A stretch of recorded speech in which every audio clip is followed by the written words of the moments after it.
Hello friends, hello जी, welcome welcome everybody, welcome to the class.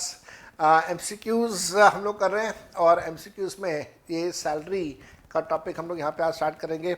तो let us start with the topic of salary, जहाँ पे आपको salary में question number 62 से लेके 76 तक के क्वेश्चन गिवन है। क्वेश्चन नंबर 62 पढ़ते हैं, क्या कहता है एग्जामिनर कहते हैं that Anirudh stays in New Delhi. Anirudh नाम का एक व्यक्ति है, न्यू दिल्ली में रहता है। कई बार मैंने क्लास के अंदर ये चर्चा करा है कि हमारे देश की कैपिटल सिटी दिल्ली नहीं है, हमारे देश की कैपिटल सिटी न्यू दिल्ली है। Geographically new Delhi is different from Delhi.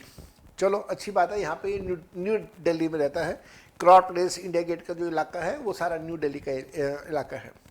तो Anirudh stays in New Delhi and his basic salary is 10,000 rupees per month. DA is DA और उसके बाद ब्रैकेट में लिखा हुआ है that 60% of which forms part of pay. Forms part of pay का मतलब हो गया कि जितना DA आपको रिटायरमेंट से पहले मिल रहा है, आज मिल रहा है, उस DA का 60% रिटायरमेंट के बाद भी मिलता रहेगा along with pension. This is what we say कि DA forms part of salary for the retirement benefits. आगे वो एग्जामिनर कहता है DA 60% फॉर्म्स पार्ट ऑफ पे इज 6,000 रुपीज पर मंथ। तो 6,000 पे पर मंथ टोटल DA है जो आज मिल रहा है। इस 6,000 का 60% दैट इज 3600 रुपये रिटायरमेंट के बाद भी मिलता रहेगा।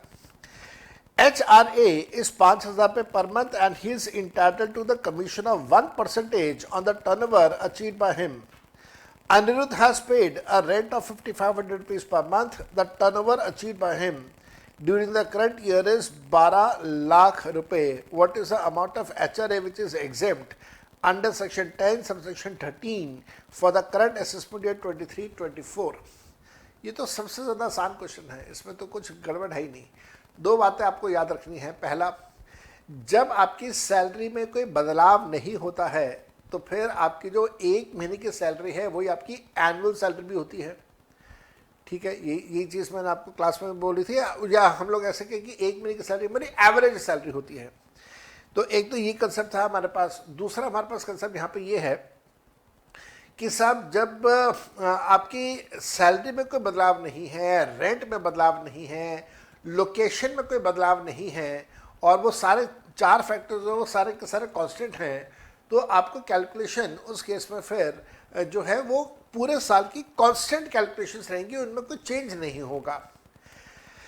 एक और बात का जो हमेशा आपने ध्यान रखना है वो ये है कि जो आपका सेकंड फिगर है rent paid minus 10% of salary, ये सेकंड फिगर हमेशा छोटा आता है। अगर मैंने कहा हमेशा, तो हमेशा से मतलब है 99% times B amount comes out to be the least.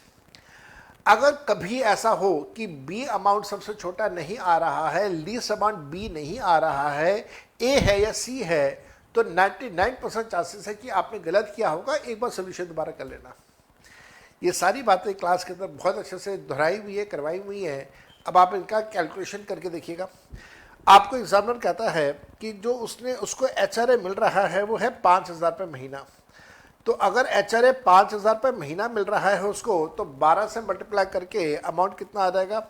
Amount आ जाएगा 60,000 रुपये। उसके बाद एग्जामिनर ने कहा कि उसने रेंट पे करा है, वो रेंट पे कर रहा है 5,500 रुपीज़ अ मंथ। अगर 5,500 रुपये एक महीने का है तो मैं 12 से मल्टीप्लाई करूँगा तो आ जाएगा 66,000 रुपीज़। तो 5,500 मल्टीप्लाई बाई 12, और फिर सैलरी का 10% मेरे को लेना है। 10% इसलिए लेना है क्योंकि गवर्नमेंट की समझ ये है, गवर्नमेंट की सोच विचार ये है कि अगर आप अपनी सैलरी के 10% तक का अमाउंट पे कर रहे हो रेंट का, तो आपके ऊपर कोई फाइनेंशियल बर्डन नहीं है। The moment your rent amount crosses the limit of 10%, you face the financial burden, and because you face a financial burden, government is there to give you some relaxation, government is there to give you some exemption. और यही logic, यही concept 10% का मैंने आपको class में भी बताया था। अब आपने 10% ऑफ सैलरी निकालना है, तो सैलरी पहले कैलकुलेट कर लीजिए। 10,000 रुपये पर मंथ की बेसिक सैलरी है, तो 12 महीने का 1,20,000 रुपये हो गया। DA मिल रहा है 60% रिटायरमेंट बेनिफिट्स का, 6,000 रुपये टोटल DA है। तो कैलकुलेट करता हूँ 6,000 रुपये एक महीने का है, 12 महीने का आ गया 72,000, और 72,000 का 60% निकाला मैंने, तो दैट विल कम टू 43,200। तो बेसिक सैलरी के अंदर आपने 43,200 आपने ऐड करना है, और फिर वो कहता है कि इसकी जो सेल्स थी वो थी 12 लाख रुपए, और 12 लाख की सेल्स के ऊपर 1% की कमीशन है। तो 12 लाख की सेल्स के ऊपर 1% के आप कमीशन निकालेंगे, जो कि आएगा 12,000 रुपये। तो आपके पास अमाउंट आ गया 1,20,000, 43,200 और फिर 12,000। तो ये तीन तरह के आपके पास अमाउंट आ गए। इन सबको ऐड करोगे तो सैलरी आएगा। उस सैलरी का 10% आप कैलकुलेट कर लेना, तो आपके पास अमाउंट आता है 17,520। 66,000 में से 17,520 चला गया आपका, तो आपके पास अमाउंट आ गया दैट इज 48,480। बिल्कुल ठीक है, 48,480। और आपने इसको कंपेयर करना है, रहता है न्यू दिल्ली में, इस वजह से 50% ऑफ सैलरी। 50% ऑफ सैलरी अगर हम लोग लें तो यहाँ पे 50% ऑफ सैलरी के अंदर आ जाता है 87,600। हालांकि यहाँ पे एक आर्गुमेंट ये हो सकता है एक आर्गुमेंट हो सकता है बड़ा लॉजिकली, कि geographically Delhi and New Delhi are different. और अगर हम लोग इनकम टैक्स एक्ट देखें तो इनकम टैक्स एक्ट में लिखा गया है बॉम्बे, दिल्ली, मद्रास एंड कलकत्ता, और दिल्ली लिखा हुआ है न्यू दिल्ली नहीं लिखा हुआ। तो एक आर्ग्यूमेंट हो सकता है कि अगर न्यू दिल्ली लिखा हो तो आप 50% ले या 40% लें, पर चलो इतनी बातों की गहराई में जाएंगे तो फिर तो बहुत दिक्कत हो जाएगी एज ए स्टूडेंट हम लोगों को। तो आप दिल्ली और न्यू दिल्ली को एक ही मान लीजिए एग्जामिनेशन पर्पसेस के लिए, और आप 50% दे दीजिए, क्योंकि अगर मैं 40% यहाँ पे करूँ, जो कि होना चाहिए, तो बहुत सारे लोगों का लड़ाई झगड़ा शुरू हो जाएगा। अब geographically, constitutionally Delhi and New Delhi are different, constitutionally they are different, and when they are different, और कानून को अगर पढ़े तो वहाँ दिल्ली लिखा हुआ है, तो 40% आना चाहिए। But then just to avoid any kind of लड़ाई झगड़ा, I will be taking 50%। I have taken 50% and amount comes to 87,600 rupees. चलो ठीक है। मैं अभी कुछ दिन पहले मैं एक फैकल्टी मेंबर से बात कर रहा था, विदाउट नेमिंग एनीबडी। मैं फैकल्टी मेंबर से बात कर रहा था और कुछ बड़ी डीप वाली बातें हमारी कुछ चल रही थी। तो मेरे को कहता है, सर आप तो बड़े इंटेलेक्चुअल हो, आप तो बड़ी इंटेलेक्चुअल वाली बातें करते हो सर, इतनी बातें तो हम लोग कभी सोचते भी नहीं हैं, जितनी बातें आप कर रहे हो, जो बातें आप हमसे डिस्कस कर रहे हो। तो आई फेल्ट वेरी हैप्पी कि जहाँ पे मैं सोच रहा हूँ वहाँ तक ये लोग सोच भी नहीं पाते। और बड़े रेनाउंड फैकल्टी मेंबर हैं, सब जानते हैं उनका नाम, ये उनके वर्डिंग्स हैं, सर आपका थॉट प्रोसेस बड़ा इंटेलेक्चुअल है, हम लोग इतनी बातें नहीं सोचते जितना आप सोचते हैं। तो आई फेल्ट गुड, बट क्या बोले, आगे चलते हैं। Question number 63, what are where there is a decision, हाँ आप ध्यान से कीजिएगा, where there is a decision to increase DNS allowance in the month of March 2023 with retrospective effect from April 2021. This increased amount DA which is received in April 23, the increase will be taxable in. अब ध्यान से observe करना क्या लिखा हुआ है। मार्च 23 में ये डिसाइड हुआ कि हम डीए का अमाउंट इंक्रीज करेंगे। जब इंक्रीज करेंगे तो कहाँ से इंक्रीज करेंगे, अप्रैल 21 से इंक्रीज करेंगे, और जो भी इंक्रीज अमाउंट होगा वो मिलेगा कब, अप्रैल में। तो डिसाइड हुआ मार्च में कि इंक्रीज करेंगे, बैकडेट से इंक्रीज करेंगे, और इंक्रीज करने के बाद जब पैसा मिलेगा तो वो कब मिलेगा, अप्रैल 23 में मिलेगा। इसी को हम लोग बोलते हैं एरियर। जब कभी भी पैसा पहले कभी ड्यू हुआ ही ना हो, अगर हम लोग अप्रैल 21 की बात करें तो फाइनेंशियल ईयर 21, 22 और उसके बाद 22, 23 दो फाइनेंशियल ईयर, तो दो फाइनेंशियल ईयर का पैसा ड्यू हुआ ही नहीं। कब ड्यू हुआ, ड्यू हुआ वो मार्च 23 में, जब ये डिसाइड हुआ कि हम डीए इंक्रीज करेंगे। तो ड्यू हो रहा है मार्च 23 में और रिसीव कर रहे हैं अप्रैल 23 में। अब ये टैक्सेबल कब होगा, एरियर ऑफ सैलरी का कंसेप्ट ये कहता है कि एरियर टैक्सेबल होता है ऑन रिसीट बेसिस, बिल्कुल वैसे ही जैसे बोनस है रिसीट बेसिस पर टैक्सेबल होता है, तो ये टैक्सेबल होगा रिसीट बेसिस पे। इस वजह से ये पैसा अप्रैल 2023 में टैक्सेबल होगा। अप्रैल 23 का मतलब हो गया फाइनेंशियल ईयर 23-24, तो this will be taxable in the financial year 23-24. C is the correct answer, and this is arrear. Arrear is always taxable on the received basis. लिखा हुआ है arrear is taxable on receipt basis. 64 पे आ जाओ। Anand is provided with furniture to the value of 70,000 rupees along with the house from February 2022. जब ये question एक बार एक स्टूडेंट से मैंने डिस्कस किया, उसको मैंने कहा कि बेटा डेट को ध्यान से पढ़ो, यहाँ पे फरवरी 22 लिखा हुआ है, और उसके बाद कैलकुलेशन जब हमने करनी है तो वो कैलकुलेशन करनी है assessment 23-24, that is previous year 22-23।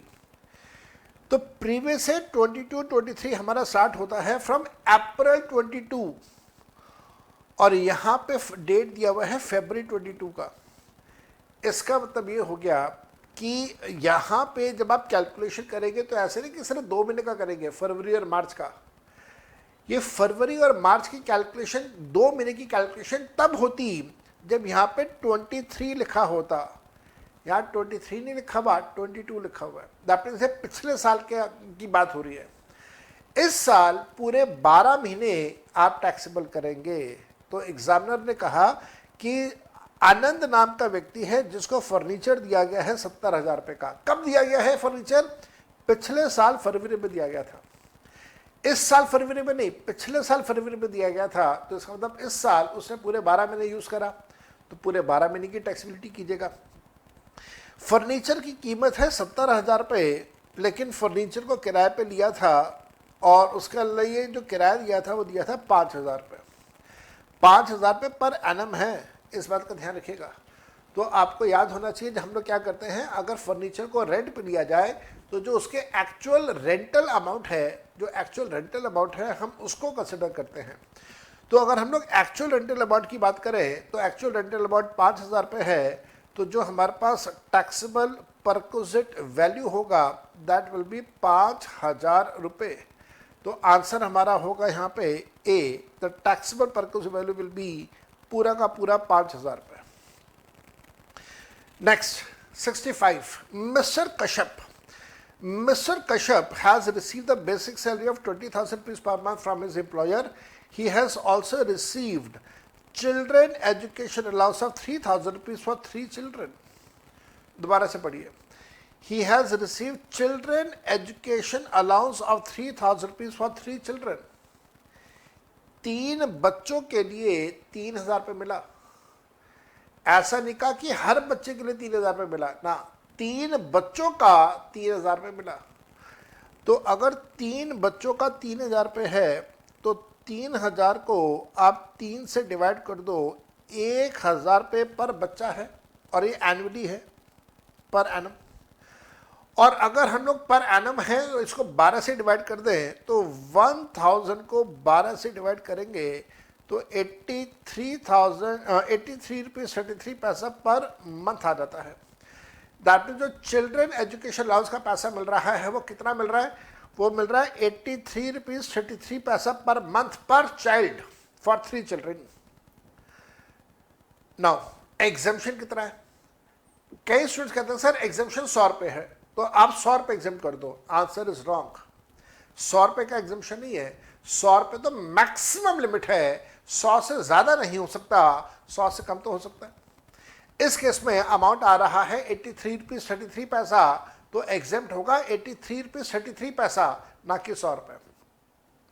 तो 83 रुपीज़ 33 पैसा विल बी एग्जाम्प्ट पर child for maximum of 2 children. तो अगर आप एग्जाम्पशन कैलकुलेट करेंगे तो 83 रुपीज़ 33 पैसा पर मंथ 12 से मल्टीप्लाई कर दिया, और 2 बच्चों के लिए आपने कैलकुलेशन करना है, इतना पैसा एग्जाम्प्ट होगा। 83 रुपीज़ 33 पैसा फॉर 12 मंथ्स फॉर 2 चिल्ड्रन, 2,000 रुपये का अमाउंट एग्जाम्प्ट हो जाएगा। Out of what? Out of 3,000 रुपये दैट हैज़ बीन रिसीव्ड। तो 1,000 रुपये यहाँ पे टैक्सेबल कर दिया आपने। उसके बाद वो कहता है कि ट्रांसपोर्ट अलाउंस मिल रहा है 1800 रुपये पर मंथ। ट्रांसपोर्ट अलाउंस के लिए मैंने आपको बताया था कि घर से ऑफिस और ऑफिस से घर आने जाने के लिए अलाउंस मिलता है, और ये एग्जम्पशन जो होगा, ये एग्जम्पशन जो है, इसका जो एग्जम्पशन है वो ऐसे लोगों को मिलता है जो डेफ है, डम है, ब्लाइंड है, या अदरवाइज किसी तरीके से वो फिजिकली चैलेंज्ड है। वहाँ पे उनके लिए एग्जम्पशन लिमिट भी 3200 रुपीज़ पर मंथ है। तो यहाँ पे पूरे क्वेश्चन में कहीं नहीं लिखा हुआ कि कश्यप जो है डफ है, डम है, ब्लाइंड है, फिजिकली हैंडीकैप्ड है, इस वजह से 1800 रुपये विल बी फुली टैक्सेबल। तो टैक्सेबल अमाउंट कितना होगा? बेसिक सैलरी का अमाउंट 20,000 रुपीज़ अ मंथ, 2,40,000 रुपये टैक्सेबल है, 2,40,000 रुपये पूरा टैक्सेबल है। उसके बाद जो चिल्ड्रन एजुकेशन अलाउंस है उसमें से 1,000 रुपये एग्जेम्प्ट करके, सॉरी 2,000 रुपये एग्जेम्प्ट करके 1,000 रुपये टैक्सेबल कर दिया। देन हमारे पास है ट्रांसपोर्ट अलाउंस जो कि फुली टैक्सेबल रहेगा। ग्रॉस सैलरी का अमाउंट आ गया हमारे पास। देन हमारे पास आया स्टैंडर्ड डिडक्शन 50,000 रुपये, एंड देन उसको भी लेस करने के बाद हमारे पास आ गया टैक्सेबल सैलरी ऑफ 2,12,600 रुपये। एग्जामिनर ने क्या मांगा था आपसे? एग्जामिनर ने मांगा था amount of salary which is chargeable to tax. तो चार्जेबल टू टैक्स है 2,12,600। आंसर होगा सी, नहीं, आंसर होगा बी, 2,12,600। क्वेश्चन नंबर 66 पे जा रहा हूं। एग्जामिनर कहता है that mister Datta received voluntary retirement compensation of 7 lakh rupees. ये बहुत जरूरी लाइन है। उसको 7 लाख रुपए का VRS कंपनसेशन मिला है। मजा तो तब आता जब एग्जामिनर ये कहता कि भाई आप कैलकुलेट करो कि कंपनसेशन कितना मिलेगा।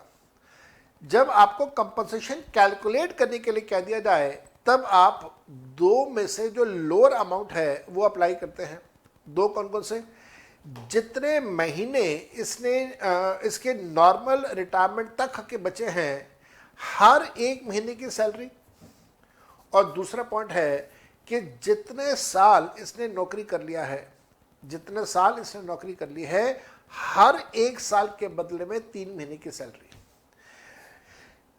इन दोनों में से जो लोअर अमाउंट है वो लोअर अमाउंट हमारे लिए बन जाता है अमाउंट ऑफ कंपनसेशन जो मिलना चाहिए। अब इस क्वेश्चन में आपने ये दो में से लोअर अमाउंट वाला कंसेप्ट तो लगाना ही नहीं है। आप पूछेंगे सर क्यों नहीं लगाना? तो मेरा जवाब बड़ा साफ सुथरा होगा कि भाई इस वजह से नहीं लगाना क्योंकि यहां तो ऑलरेडी दे दिया कि अमाउंट रिसीव्ड है 7 लाख रुपए। तो आपको वो 2 पॉइंट्स बायपास करने होंगे क्योंकि ऑलरेडी रिसीव्ड अमाउंट दिया हुआ है 7 लाख रुपए, इतना पैसा उसको मिला। तो फिर तो क्वेश्चन बड़ा आसान हो गया। 7 लाख रुपए मिला, मैक्सिमम एग्जेम्पशन होता है 5 लाख रुपए का, तो डिफरेंस 2 लाख रुपए का टैक्सेबल हो जाएगा। ये पैसा मिला, ये पैसा एग्जेम्प्ट होगा और ये पैसा टैक्सेबल हो जाएगा। अब देख लो एग्जामिनर आपसे क्या मांग रहा है। एग्जामिनर कहता है compute his taxable VRS compensation. लो जी, टैक्सेबल निकालना है तो 7 में से 5 दिया, 2 लाख रुपए टैक्सेबल है। आंसर हमारा सी आ गया। कितना आसान क्वेश्चन था। और इसके अंदर जो डाटा दिया हुआ है, अब डाटा पढ़ो, डाटा क्या दिया हुआ है।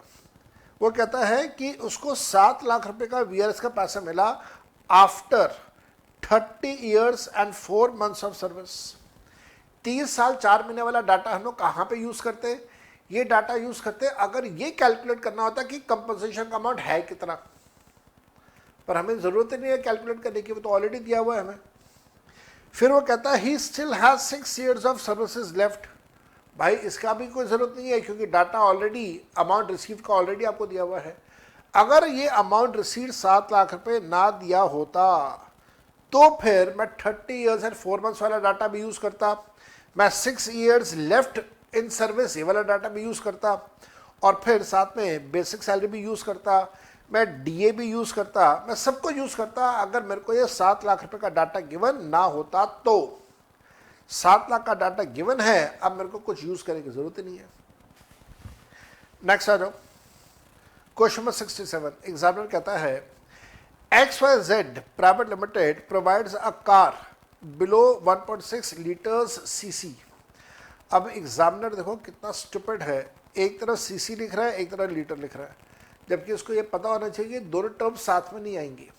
या तो आप लिखो 1.6 लीटर्स या फिर आप लिखो 1600 सीसी क्यूबिक कैपेसिटी।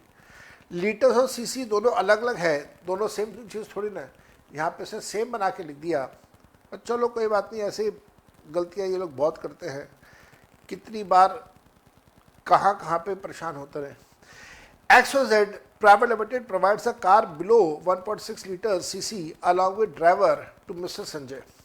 तो एक स्मॉल कार है, स्मॉल कार के साथ में ड्राइवर भी दिया है, संजय नाम का एक व्यक्ति है उसको दिया है, और वो संजय इसको यूज करेगा partly for official partly for personal purposes. Expensive which are incurred by the company are running and maintenance expenses of 32,000 रुपये एंड ड्राइवर की सैलरी 36,000 रुपये। The taxable value of the car facility for the assessment year 23-24 will be, अब क्योंकि ये small car है, तो small car के लिए हम लोग टैक्सेबल करते हैं 1800 रुपये पर मंथ, और साथ साथ में ड्राइवर भी है तो ड्राइवर के लिए 900 रुपये पर मंथ और टैक्सेबल करते हैं।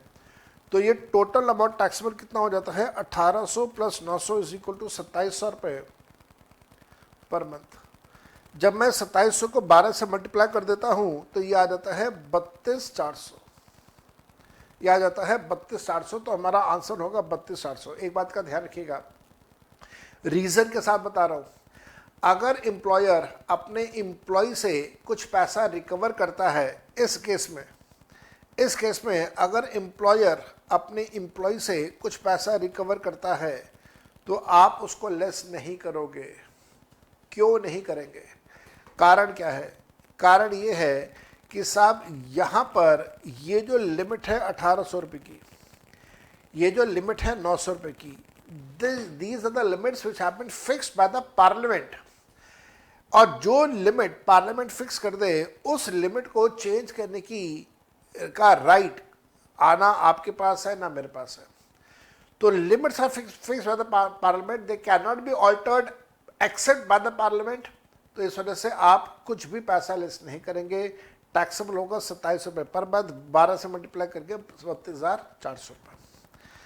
नेक्स्ट आ जाओ, मॉक टेस्ट पेपर मई 2019, 2 मार्क्स का क्वेश्चन था। एग्जामिनर कहता है mister x is an employee of Z limited.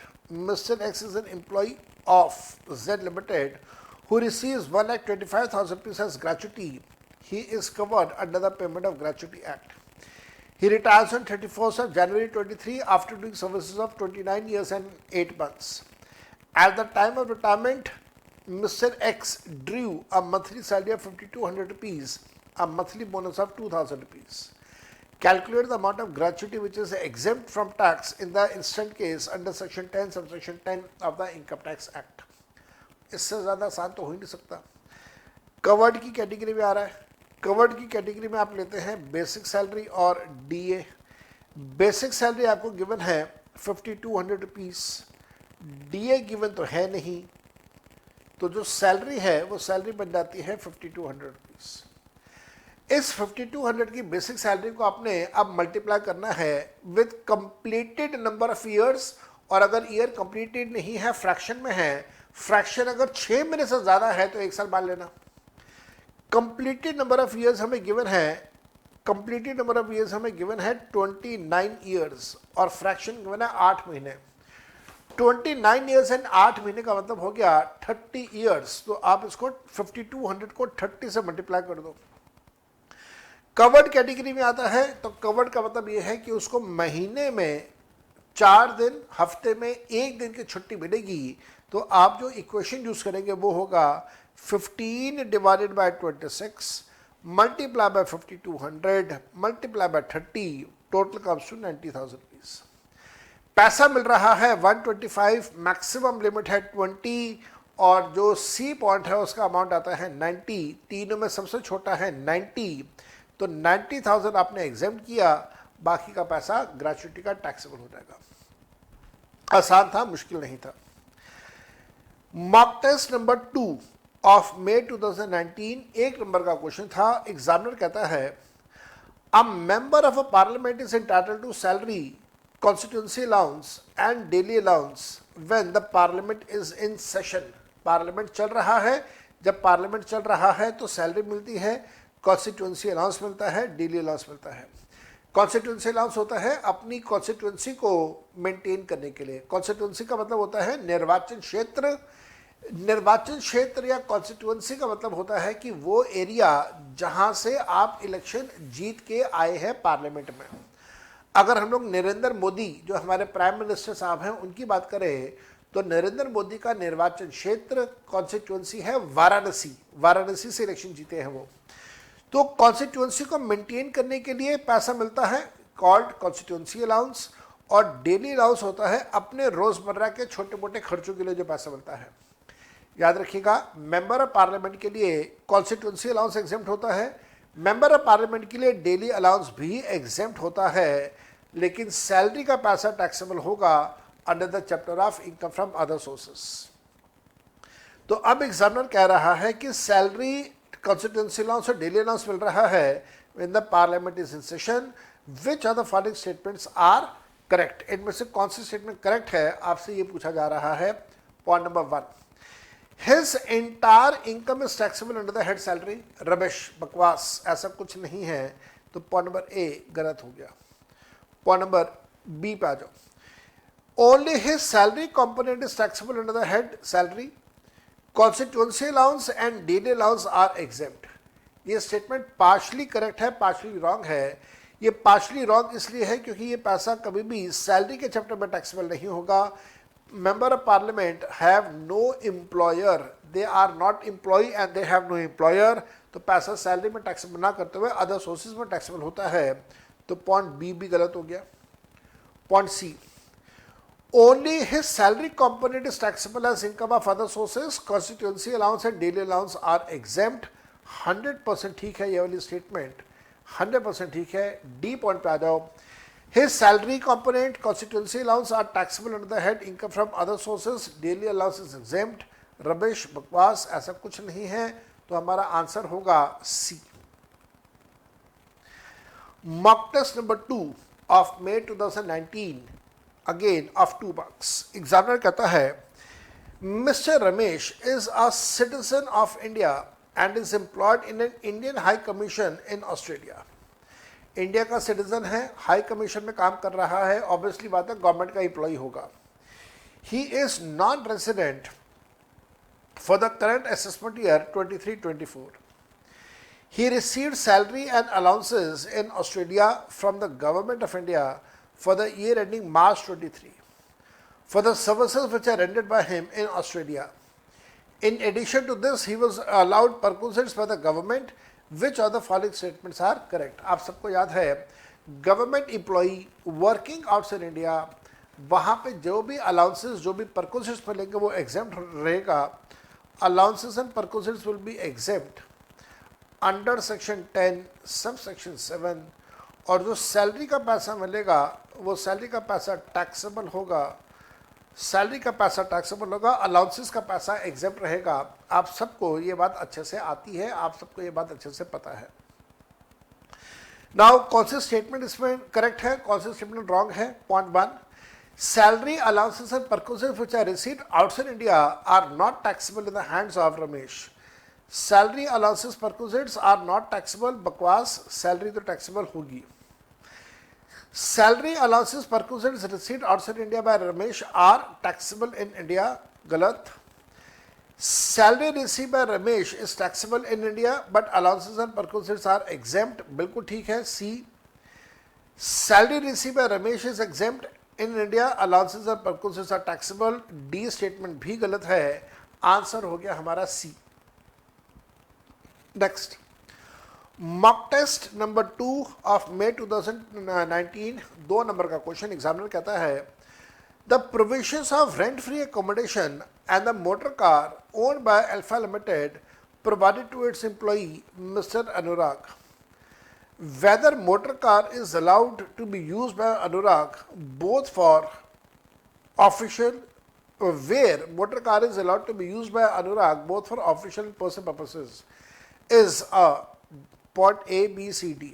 अच्छा, अब वो ये पूछ रहा है कि एक अनुराग नाम का व्यक्ति है जिसको 2 प्रकार की फैसिलिटीज दी गई हैं। एक उसको रेंट फ्री अकोमोडेशन दिया गया है, आरएफए दिया गया है, और दूसरा उसको कार फैसिलिटी दी गई है।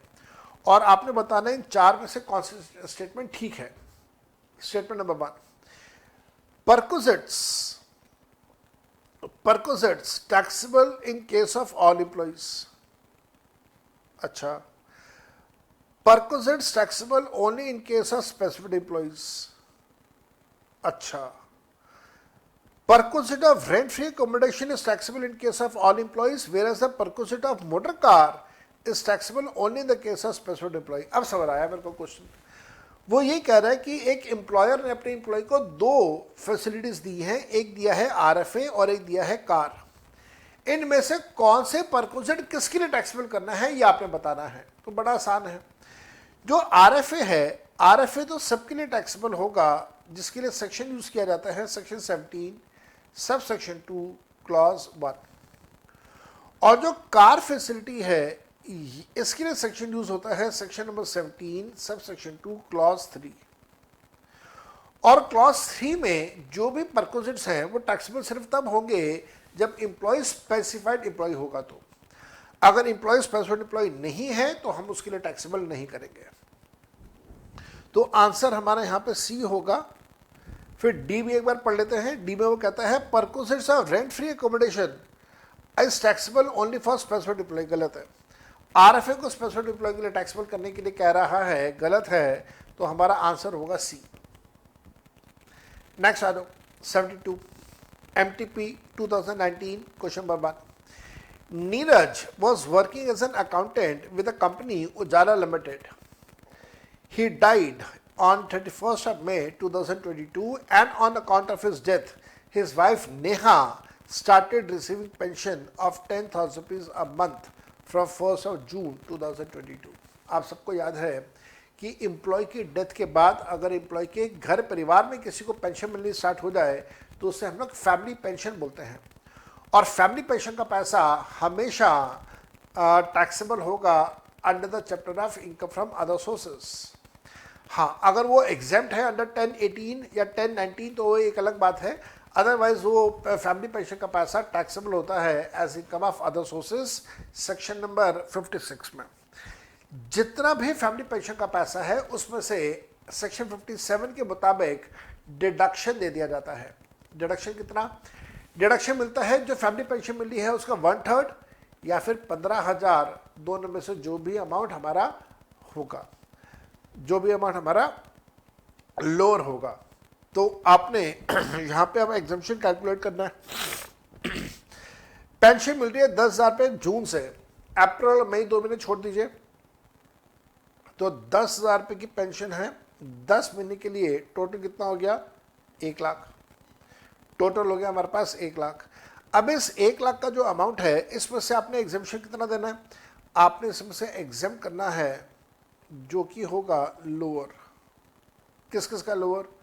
पॉइंट ए, 1 लाख का 1/3, 1/3 ऑफ 1 लाख कितना आता है? 1/3 ऑफ 1 लाख, 1 लाख का 1/3 आता है 33,333 एंड बी अमाउंट आता है हमारे पास 15,000। तो दोनों में से लोअर अमाउंट आ गया 15,000। 1 लाख में से 15,000 रुपये आपने एग्जाम कर दिया तो टैक्सेबल हो गया 85,000। अब एग्जामिनर क्या कहता है? एग्जामिनर कहता है what shall be the taxable amount, also compute taxable amount in her hands. तो कितना अमाउंट टैक्सेबल है ये आपने बताना है। तो अभी कैलकुलेट कर लिया, 85,000 रुपीज टैक्सेबल होगा।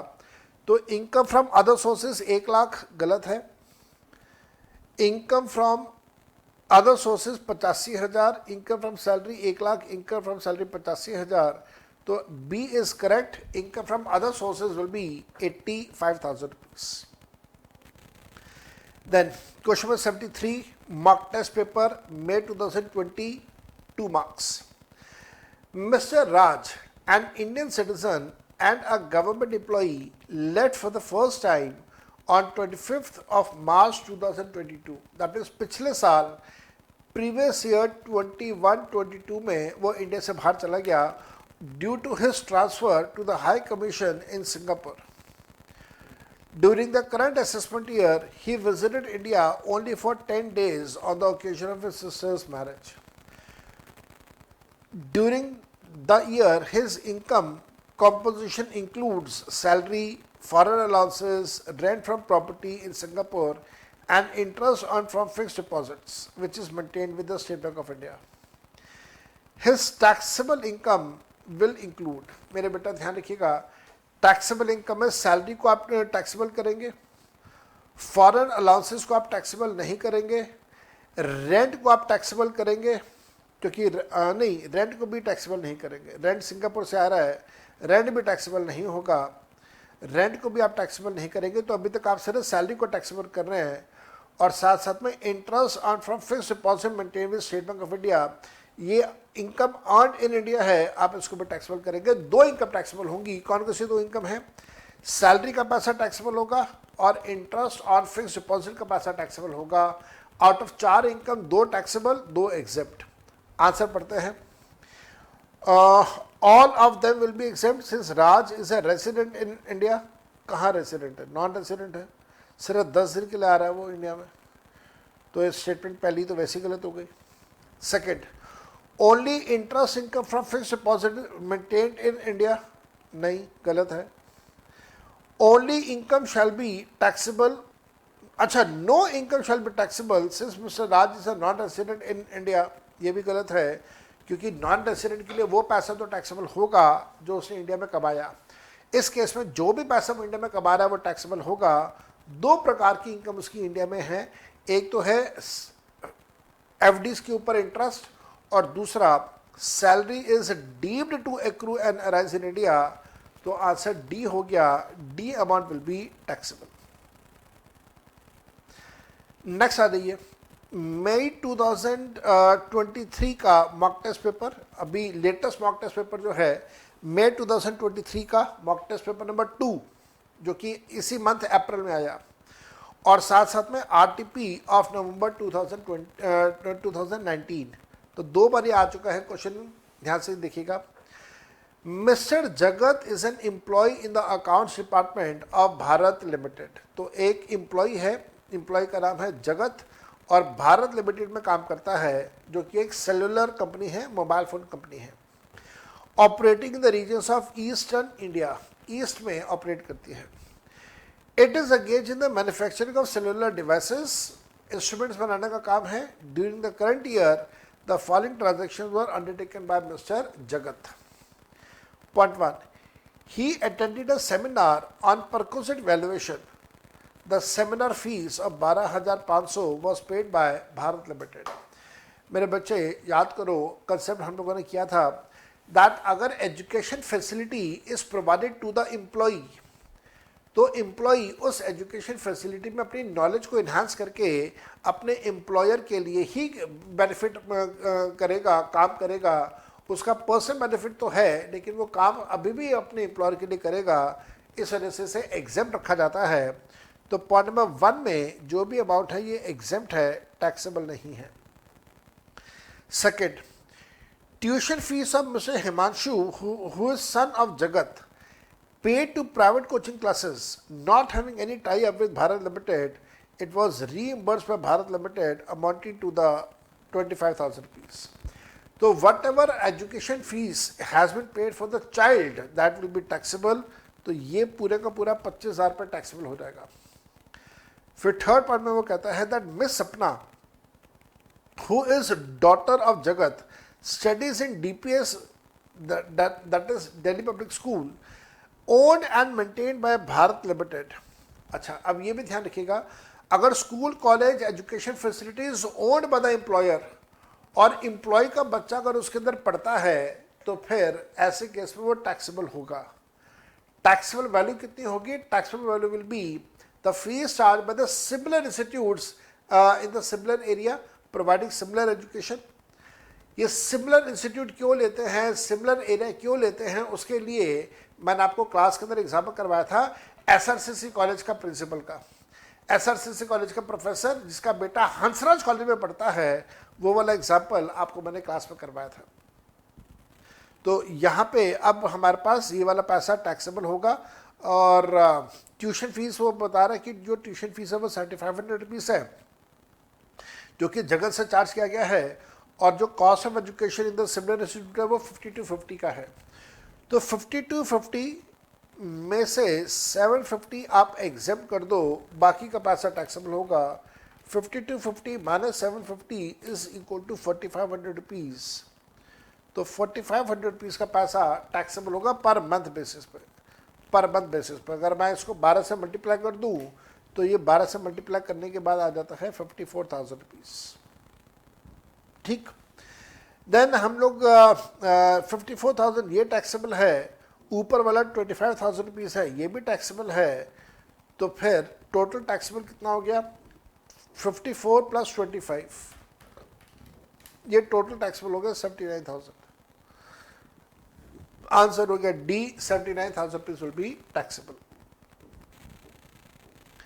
आरटीपी में 2019 का क्वेश्चन था, आरटीपी के अंदर आया था। एग्जामिनर कहता है miss Riya has started working in a reputed company, this is her first job, she earned the total income of 8 lakh rupees in the current assessment year 23-24. While filing her ITR, she had a doubt with respect to the deduction of transport allowance. तो doubt किस चीज़ का है? Doubt आ रहा है related to transportation allowance. Her father advised her that she cannot claim deduction of transport allowance, while her friend said that maximum deduction of 1600 rupees in respect of said allowance can be claimed. According to you, what is the correct statement for the same? पहले तो मेरी हिसाब से गलती इसके अंदर ये है कि एग्जामिनर बार बार डिडक्शन वर्ड कह रहा है, जबकि ये डिडक्शन नहीं है, ये एग्जम्पशन होना चाहिए। तो एक तो बेवकूफ़ी यही है कि साहब डिडक्शन ना हो के एग्जम्पशन होना चाहिए। चलो कोई बात नहीं, माफ़ किया इंस्टीट्यूट को। अब वो ये कह रहा है कि एग्जम्पशन कितना होगा, तो पहले तो ये ध्यान रखिएगा 1600 रुपये पर मंथ का एग्जम्पशन पहले होता था, अब नहीं होता। अब तो एग्जम्पशन होता है सिर्फ 3200 रुपीज़ पर मंथ का, और वो भी एग्जम्पशन तब मिलता है जब एम्प्लॉई फिजिकली हैंडीकैप्ड हो, वो हो डेफ हो, डब हो, ब्लाइंड हो, तो एग्जम्पशन मिलेगा, अदरवाइज नहीं मिलेगा। तो अब कौन सी स्टेटमेंट करेक्ट है ये बता रहा है। Point number A, transport allowance up to the maximum of 1600 rupees per month can be claimed. Can be claimed what? As deduction. गलत है। Next, transport allowance up to the maximum of 800 rupees per month can be claimed. गलत है। No separate deduction for the transport allowance is allowed. However, standard deduction of 50,000 रुपये is allowed to the salaried employee. बिल्कुल ठीक है, बिल्कुल ठीक है, 100% ठीक है। Standard allowance, standard deduction introduce इसलिए किया गया था क्योंकि मेडिकल का एग्जम्पशन विड्रॉ हुआ था, ट्रांसपोर्ट अलाउंस का एग्जम्पशन विड्रॉ हुआ था, इसी वजह से स्टैंडर्ड डिडक्शन अलाउ किया गया था। पहले 40,000 और उसके बाद में उसको बढ़ा के 50,000 कर दिया गया था।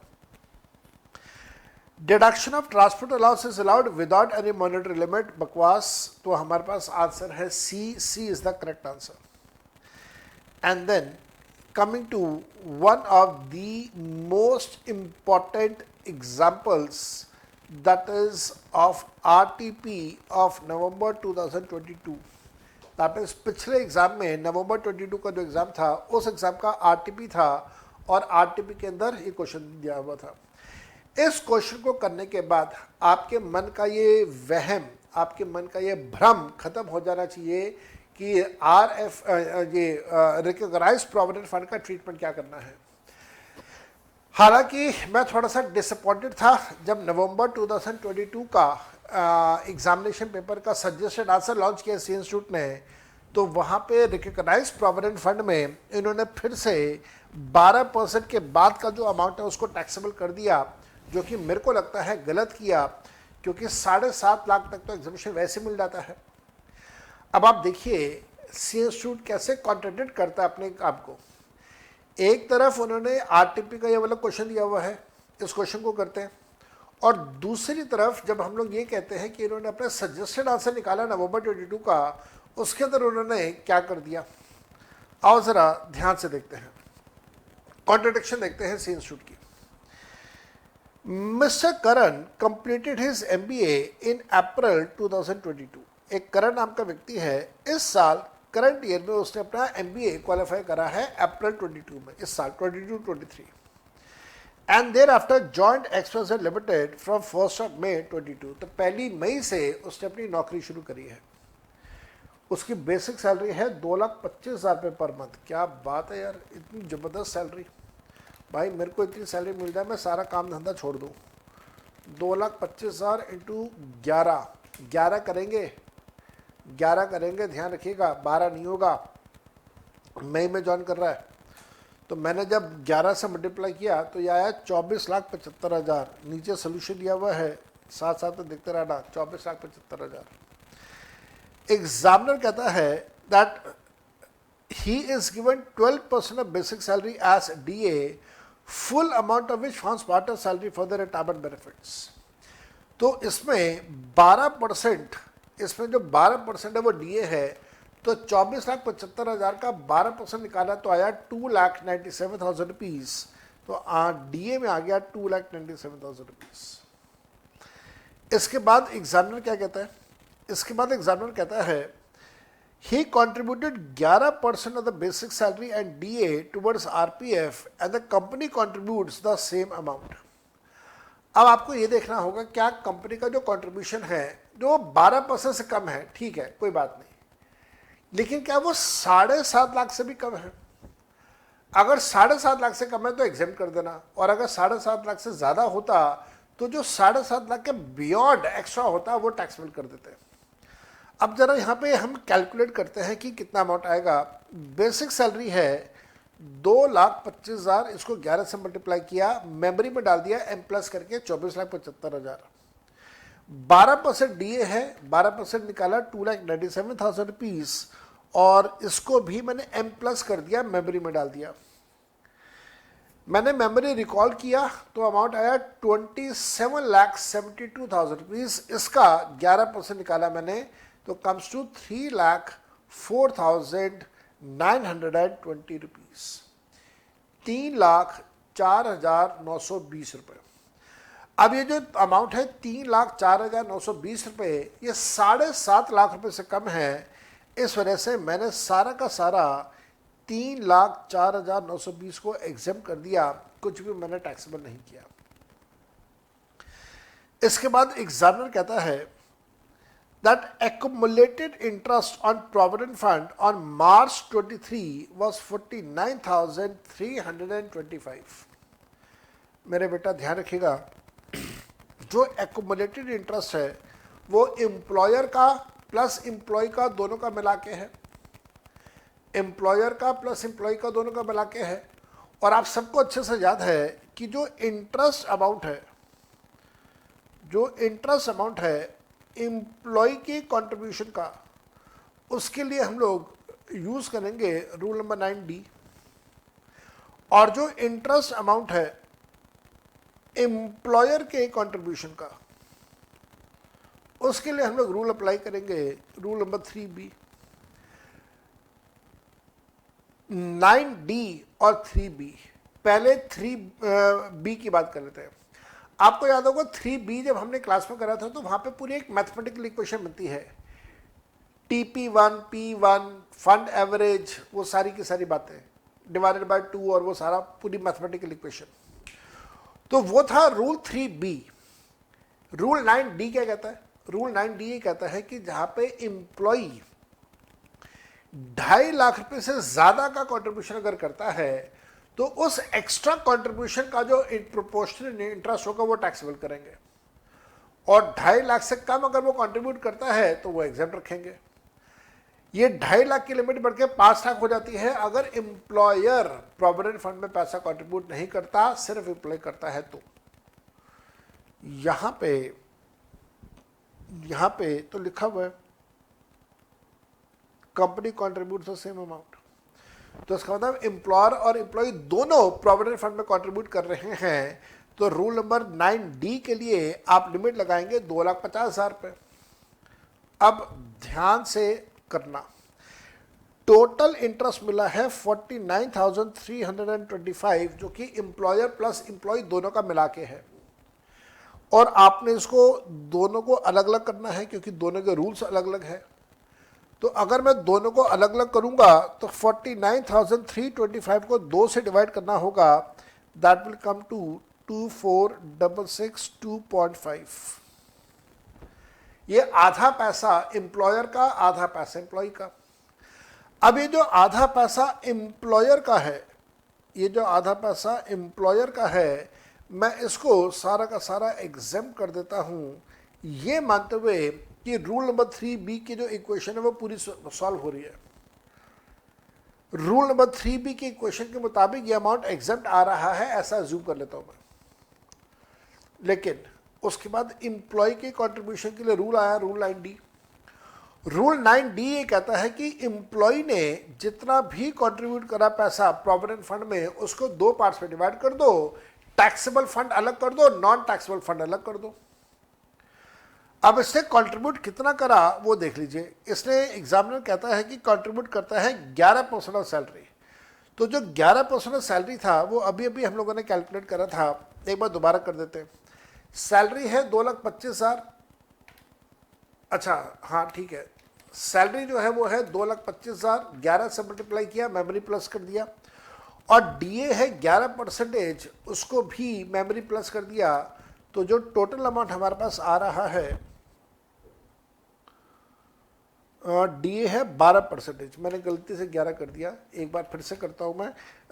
बेसिक सैलरी है 2,25,000 मल्टीप्लाई बाय 11 मेमोरी प्लस, और जो डीए है वो डीए है 12%, तो 12% मैंने निकाला 297 मेमोरी प्लस, मेमोरी रिकॉल किया तो मेरे पास आ गया 277,200। तो दैट मीन्स एम्प्लॉय कंट्रीब्यूट कितना कर रहा है, एम्प्लॉय कंट्रीब्यूट कर रहा है 27,72,000। एम्प्लॉय का कंट्रीब्यूशन 27,72,000 2 पार्ट्स में डिवाइड कर देना। नहीं, ये तो सैलरी है टोटल, इस 27,72,000 की सैलरी है। इस सैलरी में अब एम्प्लॉय का कंट्रीब्यूशन जो आ रहा है वो आ रहा है 11%। तो मल्टीप्लाई बाय 11% अगर मैं करूंगा तो आ जाता है 3,04,920। ये जो 3,04,920 है, इसको 2 पार्ट्स में डिवाइड करूंगा, 2.5 लाख रुपए अलग कर दूंगा और बाकी का पैसा अलग कर दूंगा, that is 54,920। Rule number 9D के हिसाब से ये 2.5 लाख का पैसा मेरा एग्जेम्प्ट फंड है और ये 54,920 मेरा टैक्सेबल फंड है। अब 54,920 का जो प्रोपोर्शनेट इंटरेस्ट होगा वो सैलरी के अंदर ऐड होगा। कैलकुलेट कर लो, आपका जो इंटरेस्ट का अमाउंट दिया हुआ था वो ये था 24,662.5 to be divided by something to be multiply by 54,920 जो टैक्सेबल फंड है, और डिवाइड करेंगे आप इसको किससे, 304,9200 जो आधा पैसा है उससे। जो आधा पैसा है आप उससे इसको डिवाइड करें। आधा इसलिए कर रहे हैं क्योंकि यहाँ पे सिर्फ एम्प्लॉय का कंट्रीब्यूशन कंट्रोल निकालना है, और रूल नंबर 3B में एम्प्लॉयर का ऑलरेडी कर चुके हैं, 9D में एम्प्लॉय का कर रहे हैं। तो ये इस तरीके से आपके पास अमाउंट आएगा, करके देखिएगा कितना आता है। 54,920 के प्रोपोर्शन में आपने करना है, तो 24,662.5 divided by 3,04,9,200 multiply by 54,920, this will give me what? This will give me something which is 4,442. This is 4,442. एक बार दोबारा कर लूँ, 24,662.5 divided by 3,04,9,200 multiplied by 54,920. So this is 4,442. कहीं पे कुछ गड़बड़ तो नहीं कर दी मैंने, 2.5 लाख के बियॉन्ड। यहाँ पे ये सिंगल ज़ीरो है शायद, हाँ, ये वाला अमाउंट सिंगल ज़ीरो का है, 11% सिंगल ज़ीरो का है। यहाँ पे मैंने गलती से डबल ज़ीरो लिखा हुआ है, एक ज़ीरो हटा देता हूँ। अब आप करके देखिएगा, तो यहाँ पे अगर आप 20 कर देंगे तो आपका आंसर आ जाएगा। तो अब आपको इसमें प्रैक्टिस करनी होगी। एक बार फिर से अगर आप देख लें, जितना भी कंट्रीब्यूशन है एम्प्लॉयर का, उसका ट्रीटमेंट अलग चलता है, और जो भी कंट्रीब्यूशन है एम्प्लॉय का, उसका कंट्रीब्यूशन अलग चलता है।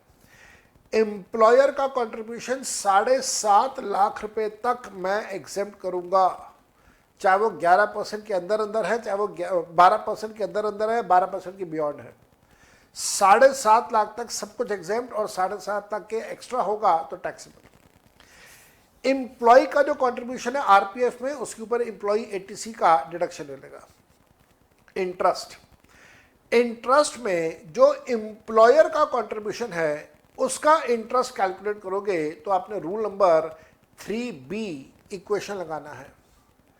और जब आप एम्प्लॉई का कंट्रीब्यूशन का इंटरेस्ट कैलकुलेट करोगे, उसके लिए आप लोगों ने रूल नंबर 9D लगाना है। एम्प्लॉय के कंट्रीब्यूशन में 2.5 लाख रुपए तक का कंट्रीब्यूशन अगर है तो उसका इंटरेस्ट होगा, एग्जेम्प्ट रहेगा। 2.5 लाख से बियॉन्ड होगा तो जो भी उसका इंटरेस्ट होगा वो टैक्सेबल हो जाएगा। अगेन यहाँ पे परसेंटेज मैटर नहीं करता, 9.5% है तो भी, 9.5 से ज़्यादा है तो भी, 9.5 से कम है तो भी। जो 9.5% इंटरेस्ट का रेट है ऑब्सोलीट हो गया, आउटडेटेड हो गया। 12% वाला जो कंसेप्ट है सैलरी का, 12% कंट्रीब्यूशन आउटडेटेड हो गया, ऑब्सोलीट हो गया, आपने उसको भी चेक नहीं करना। तो ये पोजीशन है। अब आप देखिए, ये क्वेश्चन को बार बार देखिएगा, दोबारा से देखिएगा जितनी बार हो, और अगर आपको डाउट आए कभी भी तो आप मेरे को कांटेक्ट कर सकते हैं। मेरा नंबर 8010921000 आप लोगों के पास है। आप लोग इस पे कभी भी कुछ भी अगर मेरे साथ डिस्कशन करना चाहे आप डिस्कशन कर सकते हैं। This is one of the most important amendments in past 2 और 3 ईयर्स। पिछले 2 या 3 साल में जो भी अमेंडमेंट्स हुए हैं उसमें सबसे ज़्यादा important amendment recognised provident fund का है। हालांकि अभी भी इसमें कन्फ्यूजन्स बहुत सारे हैं, एटलीस्ट पर्सनली मेरे को बहुत सारे कन्फ्यूजन्स हैं 7.5 लाख की जो लिमिट है उससे रिलेटेड। बट देन इस क्वेश्चन में कोई कन्फ्यूजन नहीं है, हमारे पास आंसर्स आ रहे हैं बिल्कुल फर्स्ट क्लास।